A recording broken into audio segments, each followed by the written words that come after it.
The state of Colorado has now decided to open up an investigation into potential tampering with a voting machine.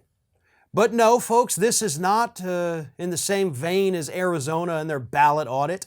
This isn't being pushed by Trumpers. In fact, the reason this investigation is even happening in the first place is because of a Trumper. Mesa County Clerk Tina Peters, to be specific. There is a possibility that Ms. Peters may have tampered with one of the voting machines, but not necessarily maliciously, but just to prove a point that she has been attempting to make for months on social media, that these voting machines from Dominion Voting Systems were connected to the internet and therefore easily hackable by anyone. The problem is, Ms. Peters got busted because when a so-called whistleblower took video of the voting machine, the password was up on the screen.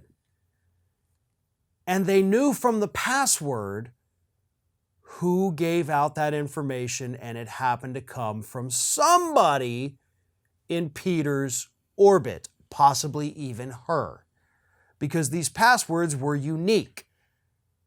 Everybody had their own for their little area, and only a handful of people had them if they passed a security clearance. Without that, you could not obtain a password to actually get into the voting machine. So Peters essentially got busted when this video was shared by the Q people and, of course, Gateway Pundit. So all these right-wingers jumped at this saying, aha, we got a video now showing how this voting machine got hacked into, and it turns out, well, no, the hacking was coming from inside the house. And technically, for the record, it wasn't even really a hack. They got in there, they used their encrypted passwords, they knew how to navigate the system and then said, well, see how it's done? Well, yeah, of course you know how it's done.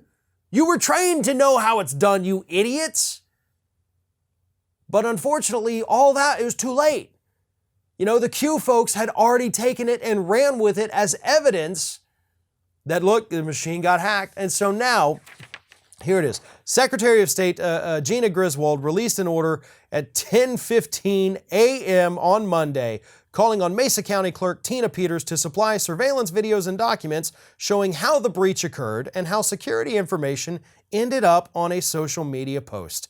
If Peters can't show proper chain of custody for that security information, which involves certain passwords that are eyes only for state and county election workers who've passed background checks, all of the county's election systems could be immediately decertified, meaning the county would be on the hook for an expensive refit of all its machines. So if she can't come forward and be like, yeah, okay, I gave him the password for the purposes of this video, then they have to scrap all of the voting machines in the county in case there was an actual hack.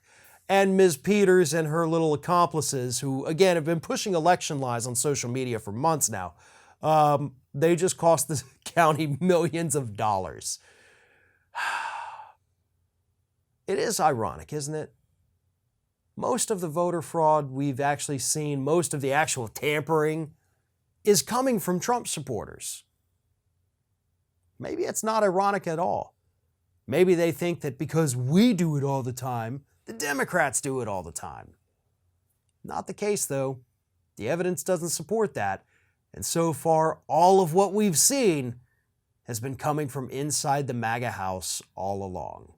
If you can't get enough Ring of Fire, we encourage everyone to subscribe to our channel for fresh video content 7 days a week. And for even more from me, you can follow me on all social media outlets, Twitter, Facebook, and Instagram at Fair and Balanced.